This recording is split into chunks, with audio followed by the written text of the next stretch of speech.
back to Politics Nation, turning back to the case of Breonna Taylor, as Trump's Justice Department announced on Wednesday that it will seek just 1 day in prison, time already served, against a Louisville, Kentucky police officer charged in connection with the raid that led to her death in 2020. Joining me now is civil rights attorney. I call him many do have joined me, calling him the Attorney General of Black America, Attorney Benjamin Crump. Attorney Crump, thank you for being with us. You and I have worked closely with families, including Breonna Taylor's. What's your reaction when you heard about this sentencing recommendation? It was shocking, Reverend Al. It was offensive.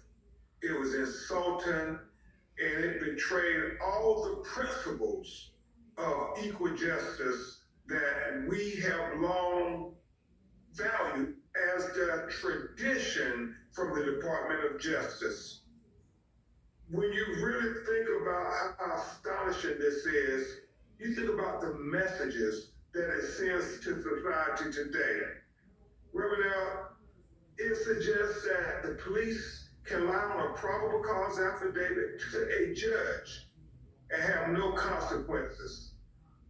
It says that the police can also get convicted by a federal jury, an all-white jury, and yet still have no consequences. The police can be involved in the killing of an innocent Black woman in 2020 and still have no consequences.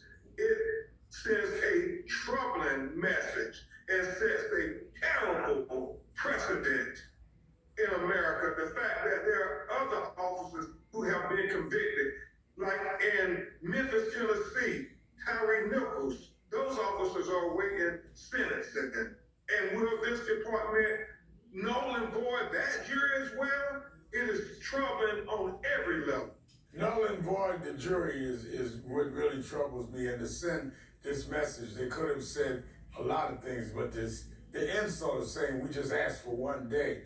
But the memo was signed by Trump administration's Civil Rights Division, which since Trump has taken office has undergone a massive overhaul to focus on what it calls anti-white or anti-Christian bias. About 70% of the division's lawyers have left since January, which you and I had worked a lot with that division over the last several years. Christian Clark did a lot of work in areas that were needed. What's your read on what's going on there? Reverend Al, the Department of Justice Civil Rights Division, especially the career prosecutors, were thought to be protected from political interference. That certainly does not seem to be the case under this administration. The fact that these frontline career prosecutors who swore an allegiance and an oath not to the president, but to the U.S. Constitution, can be so flagrantly disregarded. All their hard work, all the many years of investigations, the fact-finding of evidence, the consent decrees, all just flagrantly disregarded by this administration like we've never seen in U.S. history. And so it only begs to question, what is next? I mean, when you think about the formation of the Civil Rights Division, it was started to protect Black Americans when Martin Luther King and John Lewis were being brutally attacked and discriminated against for trying to allow every citizen the right to vote. And now it's been turned on its head to say our primary objective is to protect white men from discrimination. I'm sure Martin Luther King and John Lewis and so many others are turning over in their grave. I even believe our founding fathers would be troubled when they look at how the Constitution is not being protected for all citizens. Now, while I have you, I want to turn now to a separate case that you have recently become involved with. You're calling for the release of body cam footage in the fatal police shooting of 18-year-old Jabari Peoples in a suburb of Birmingham, Alabama last month. The state's governor is supporting the police in refusing to put out the footage. The officer, who has not been publicly identified, claims Peoples reached for a gun during a traffic stop. But his girlfriend, who was in the car, says Peoples was unarmed. Where does this case go from here?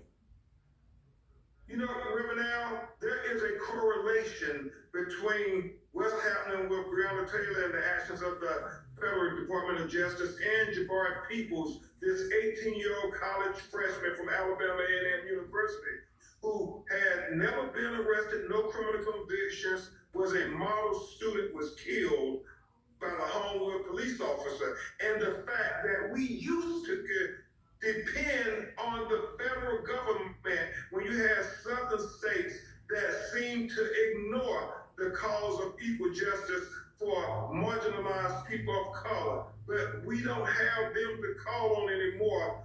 And we continue to speak truth to power and say, if the police officer did nothing wrong in killing this young man, then release the video.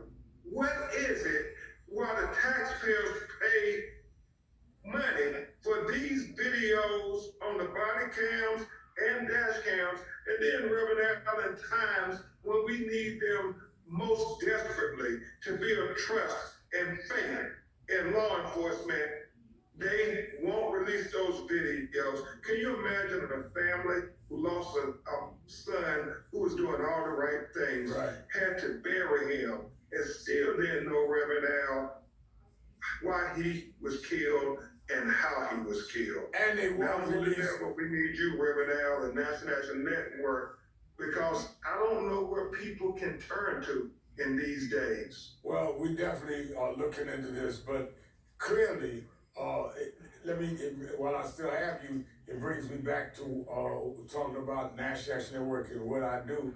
This week was the 11th anniversary of the killing of Eric Garner, who died by police chokehold.